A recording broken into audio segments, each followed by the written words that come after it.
Thank you, Mr. Speaker. I can assure you, Mr. Speaker, none of us is enjoying these proceedings of an impeachment motion against the Deputy President, and particularly those of us from the government side, the Kenya Kwanza coalition. And for obvious reasons, Mr. Speaker, because he has been our leader, we have been in the trenches with him, fighting for this government. And so it has come to this, and I can assure you we are not particularly very excited about it. I personally have interacted with him on numerous occasions.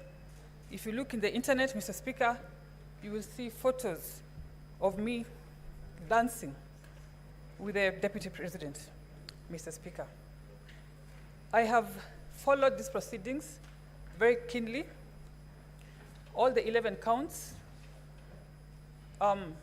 one that the gross violations of the Constitution, Article 10(2), the one that talks about the conduct of public officials, including the Deputy President, the one that talks about him being a principal assistant of the President and an extension of the presidency, Article 147, that talks about his insubordination, and one that Sifuna has talked about, Article 160, that deals with undermining public institutions, and particularly the judges, Mr. Speaker.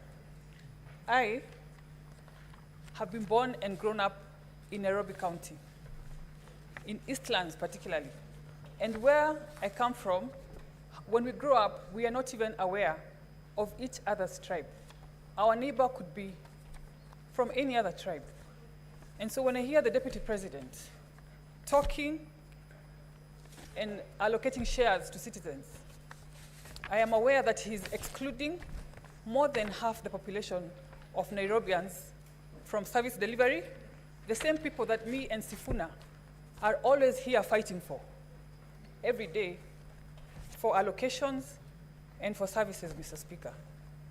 And as if that was not enough, he was in the CBD the other day, addressing Nairobians in the Kikuyu language, assuming that all Marikiti traders are Kikuyus. Mr. Speaker, nothing can be further from the truth.